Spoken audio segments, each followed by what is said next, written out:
Hello everyone. इस video में हम कवर करेंगे स्टेप्स इन कैपेसिटी प्लानिंग। मतलब जब भी कोई कंपनी अपनी कैपेसिटी के रिगार्डिंग प्लानिंग करती है तो वो क्या क्या स्टेप्स को अडोप्ट करती है कि वो अच्छी तरह से अपनी कैपेसिटी का डिसीजन ले सके। वीडियो शुरू करने से पहले एक इम्पॉर्टेंट इन्फॉर्मेशन आपके साथ शेयर करना चाहूँगा। एडवर्टाइजिंग मैनेजमेंट सीरीज़ के बाद ये प्रोडक्शन एंड ऑपरेशन मैनेजमेंट की दूसरी सीरीज़ है। तो इन दोनों सीरीज़ और आने वाली नेक्स्ट सभी सीरीज़ का लिंक आपको वीडियो के डिस्क्रिप्शन में अवेलेबल है, जिसे आप इस ड्रॉप डाउन एरो को दबाकर चेक कर सकते हैं। इन दोनों सीरीज़ में लगभग सारे टॉपिक्स को कवर किया गया है, जिसकी पीडीएफ बुक प्रिपेयर की गई है। अगर आपको ये सीरीज़ अच्छी लगती है तो प्लीज़ आप इस पीडीएफ बुक को परचेज़ करके हमें सपोर्ट करें। बुक को कैसे परचेज़ करें उसका लिंक भी आपको वीडियो के डिस्क्रिप्शन में अवेलेबल है। इसके अलावा कैपेसिटी प्लानिंग के टॉपिक पर जो वीडियोस अवेलेबल हैं उसका आपको सीक्वेंस दिया गया है, जिसे आप चेक कर सकते हैं। कैपेसिटी प्लानिंग के लिए एक कंपनी को इन 5 स्टेप्स से गो थ्रू होना पड़ता है। सबसे पहला स्टेप है assessment of existing capacity. Existing capacity को दो तरह से असेस किया जा सकता है। पहला इनपुट और दूसरा आउटपुट। इनपुट मेथड को सर्विस सेक्टर में अडोप्ट किया जाता है, जैसे कि number of seat in airlines, hospital, university, theatre and table और रूम इन रेस्टोरेंट्स। और आउटपुट मेथड को मैन्युफैक्चरिंग सेक्टर में यूज़ किया जाता है, जैसे कि iron, cement, steel, automotive etcetera. तो फिलहाल के लिए जितनी कैपेसिटी मैनेजमेंट के पास है, सबसे पहले हम उसकी असेसमेंट करेंगे। ये दो तरह से होगी, इनपुट और आउटपुट के अकॉर्डिंग। दूसरा है forecast future capacity need. Short term की कैपेसिटी रिक्वायरमेंट्स को ईजिली एसेस किया जा सकता है, लेकिन ये ज़्यादा डिफ़िकल्ट हो जाता है जब लॉन्ग टर्म की कैपेसिटी रिक्वायरमेंट्स को असेस करना होता है। ये इसलिए होता है क्योंकि मार्केट और टेक्नोलॉजी में काफ़ी अनसर्टेनिटीज़ होती हैं। मतलब टाइम टू टाइम इसमें चेंजेस होते रहते हैं। तो कंपनी को time to time capacity needs को फोरकास्ट करते रहना चाहिए, ताकि वो फ्यूचर डिमांड की रिक्वायरमेंट्स को मैच कर सके। एग्जाम्पल के लिए, अगर मौसम साल दर साल गर्म हो रहा है, इसका मतलब फ़ैन और एसी की डिमांड ज़्यादा होगी, तो कंपनी को कैपेसिटी इसी के अकॉर्डिंग प्लान करनी चाहिए।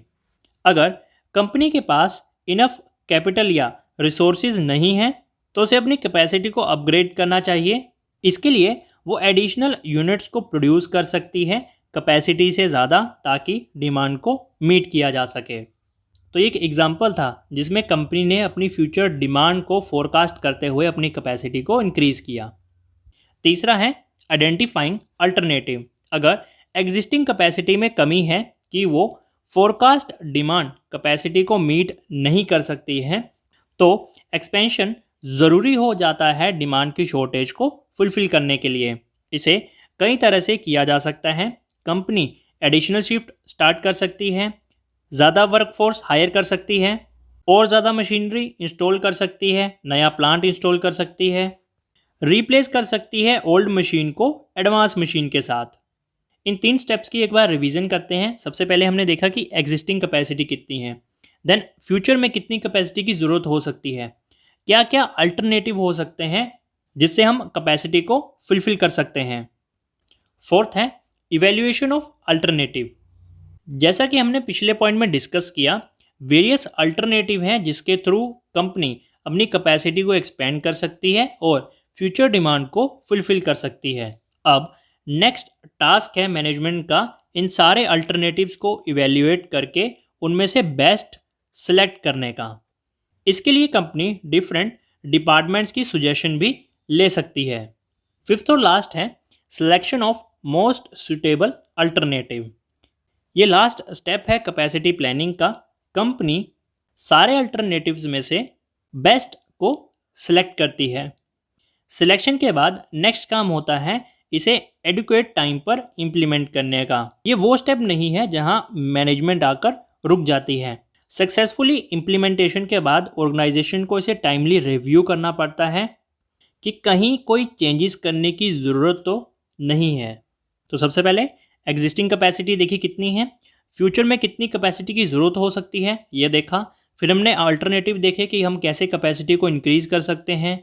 देन हमने उन सारे अल्टरनेटिव्स का इवैल्यूएशन किया, उसमें से जो भी सूटेबल अल्टरनेटिव था उसे हमने सेलेक्ट किया। सिलेक्शन की इस प्रोसेस में हमने उसे इम्प्लीमेंट किया और उसे रिव्यू किया, ताकि अगर उसमें किसी भी तरह के चेंजेस की रिक्वायरमेंट है तो उन्हें किया जा सके। तो ये थे कैपेसिटी प्लानिंग के स्टेप्स। नेक्स्ट वीडियो में हम बात करेंगे इसकी स्ट्रेटजीज़ के बारे में। वीडियो कैसा लगा ये कमेंट करके ज़रूर बताएं, और अगर आपके किसी भी टॉपिक के रिगार्डिंग कोई क्वेरी है तो आप उसके लिए मुझे कमेंट कर सकते हैं। मैं वहीं आपको रिप्लाई करके या फिर उस पर एक अलग वीडियो बना के आपके साथ शेयर कर दूंगा। इसी तरह की हर अपडेट के लिए स्टूडेंट नोट्स चैनल को सब्सक्राइब करें, वीडियो को लाइक और शेयर करें। Thank you.